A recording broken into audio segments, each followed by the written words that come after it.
नमस्कार दोस्तों, क्राइम तक में आपका स्वागत है।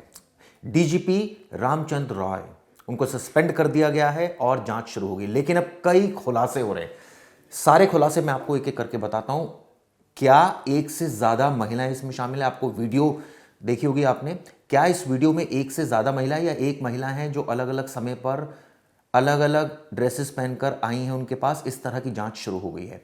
अब इसके पीछे मकसद दो है, क्या उनको हनी ट्रैप किया गया है या फिर कुछ और बात है इसके पीछे। आपको बता दें कि अब इस सिलसिले की जांच शुरू हो गई है। दरअसल ये जो गोल्ड स्मगलिंग केस में पकड़ी गई थी, यानी जो एक्ट्रेस बेटी थी इनकी, रन्या राव, उनके ये पिता हैं और रामचंद्र राव, और अब सस्पेंड कर दिए गए हैं। कर्नाटक में इस पूरे मुद्दे को लेकर भूचाल आया हुआ है। आपको बता दूं, ये वीडियो वायरल हुई 19 जनवरी को। इसके बाद से लगातार क्राइम तक इस खबर को दिखा रहा है। अब इसमें अपडेट सामने आ रहे हैं। कई सारे सवाल हैं, क्या कई सारी महिलाएं इसमें शामिल हैं या एक महिला शामिल है? जगह जो है वो कुछ कुछ साफ हो रही है। 2017 के आसपास का ये वीडियो है, 8 साल पहले का। उस वक्त ये बताते हैं कि जो राव थे वो नॉर्दर्न रेंज के आईजी थे, और हालांकि उनका कहना है फर्जी है, ये एआई से बनाया गया है। 47 सेकंड का ये वीडियो है और ये कहा जा रहा है कि कई सारी वीडियोस को क्लब किया गया है, यानी कि एक वीडियो शूट नहीं है, एडिटिंग की गई है। इस तरह की जांच भी सामने आ रही है। हालांकि फॉरेंसिक से और स्थिति क्लियर होगी। इसके अलावा ये जो ऑफिस दिख रहा है जहां पर ये तमाम चीज़ें हो रही हैं, ये बेलगामी का ऑफिस है उनका। उस वक्त वो 8 साल पहले वहां पर पोस्टेड थे। अब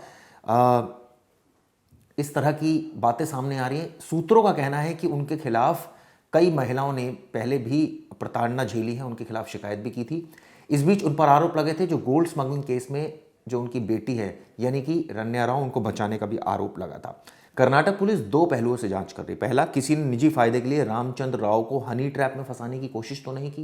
ये एक सबसे बड़ा बात है। कहीं ऐसा तो नहीं हनी ट्रैप किया गया हो, कुछ कोई काम करवाना चाहता है? इन पर यह भी आरोप है कि इन्होंने बिजनेसमैन की जो रकम थी उसको भी हड़प लिया था। इस तरह के आरोप लगे थे। इसके अलावा किसी ने साजिशन महिला से उसका रिश्ता उजागर करने की बात तो नहीं कही।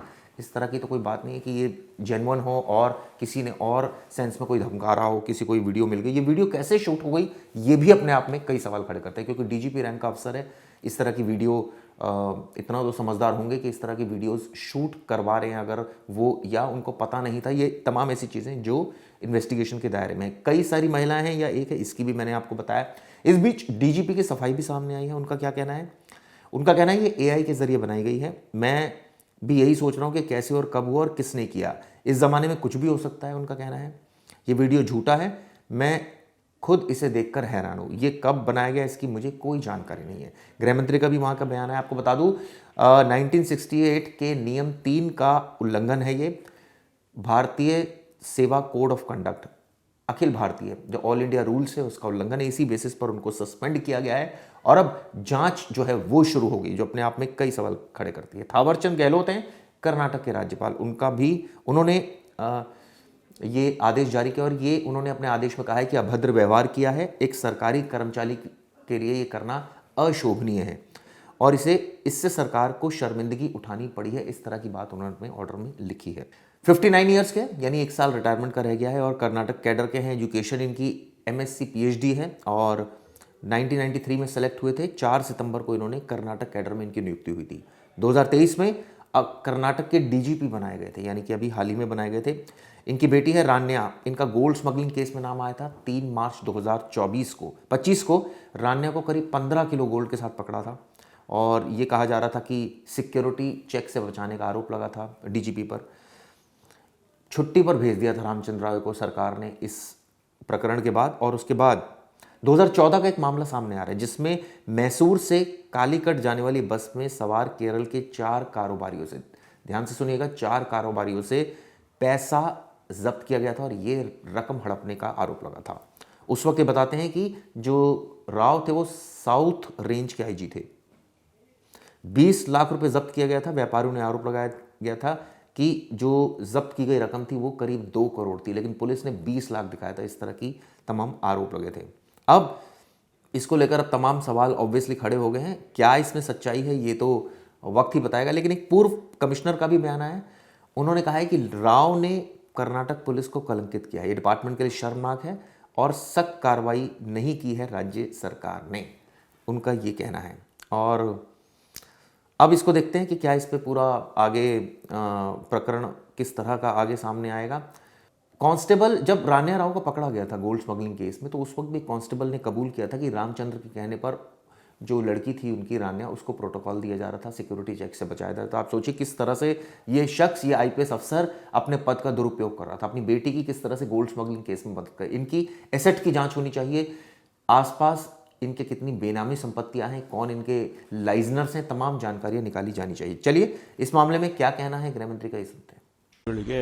ಮಾತನಾಡಿದೆ ಮುಖ್ಯಮಂತ್ರಿಗಳು ಟೂರ್ನಲ್ಲಿದ್ದರು, ಬಾದಾಮಿಯಲ್ಲಿದ್ದರು, ಮಾತಾಡಿ ಇದೆಲ್ಲ ಈ ರೀತಿ ಆಗಿದೆ, ತಕ್ಷಣ ನಾವು ಇದರ ಬಗ್ಗೆ ಕ್ರಮ ತಗೋಬೇಕು, ಇಂಥದ್ದನ್ನೆಲ್ಲ ಇಲಾಖೆಯಲ್ಲಿ ನಡೆಯೋದಕ್ಕೆ ಬಿಡಬಾರ್ದು, ಯಾವ ಕಾರಣಕ್ಕೂ ಅವರು ಎಷ್ಟೇ ದೊಡ್ಡವರಿರಲಿ ಹಿರಿಯವರು ಇರಲಿ ಯಾರೇ ಇರಲಿ ಅಂತ ಹೇಳಿದ ಮೇಲೆ ಅವರು ಕೂಡ ಸೂಚನೆ ಕೊಟ್ಟರು, ಇಮಿಡಿಯೇಟಾಗಿ ಅವರಿಗೆ ಸಸ್ಪೆಂಡ್ ಮಾಡಿ ಎನ್ಕ್ವೈರಿ ಮಾಡಿ ಆಮೇಲೆ ಅವರಿಗೆ ಅವರೇನೋ ಹೇಳಿಕೆ ಕೊಟ್ಟಿದ್ದಾರೆ ಅದು ಸುಳ್ಳು ಹಾಗೆ ಅಂತೇಳಿ, ಅಂಥದ್ದೇನಾದ್ರು ಇದ್ದರೆ ಅದೇ ಆನಂತರ ನೋಡೋಣ. ಆದರೆ ಮೇಲ್ನೋಟಕ್ಕೆ ಇದು ಕಾಣಿಸ್ತಾ ಇರೋದ್ರಿಂದ ಅದನ್ನು ಇದು ಯಾರಿಗೂ ಗೌರವ ತರೋದಿಲ್ಲ ಅಂಥೇಳಿ ಹೇಳಿದ ಮೇಲೆ ಸಸ್ಪೆಂಡ್ ಮಾಡಿದ್ದೀವಿ.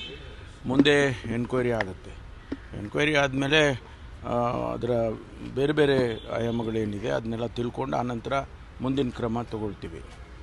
ಭೇಟಿಗೂ ಕೂಡ ಬಂದಿದ್ರು ಸರ್ ಅವರು ನಿನ್ನೆಯಲ್ಲಿ, ಅದೇ ಹೇಳಿದ್ರು ನನಗೆ ಮಲಗಿದ್ದೆ ಅಲ್ಲ, ನಾನು ಬಂದಿದ್ರಂತೆ, ನಾನು ನೋಡೋಕ್ಕಾಗಿಲ್ಲ, ನೋಡ್ತಾನೂ ಇರಲಿಲ್ಲ ನಾನು, ಯಾಕೆಂದರೆ ಇಂಥ ಸನ್ನಿವೇಶದಲ್ಲಿ ನಾವು ಭಾಳ ಇದಾಗಿ ಇರಬೇಕಾಗ್ತದೆ, ಅದಕ್ಕೋಸ್ಕರ ನಾನು ಅವ್ರನ್ನ ನೋಡಲಿಲ್ಲ. ಸರ್, ಹಸ್ಬೆಂಡ್ ಅಷ್ಟೇ ಅಲ್ಲ, ಅರೆಸ್ಟ್ ಆಗಬೇಕು ಅಂತೇಳಿ BJP ಅವ್ರು ಒತ್ತಡ, ಅವ್ರು ಅರೆಸ್ಟ್ ಮಾಡಿ ಅವ್ರನ್ನ, ಯಾಕಂತ ಹೇಳಿದ್ರೆ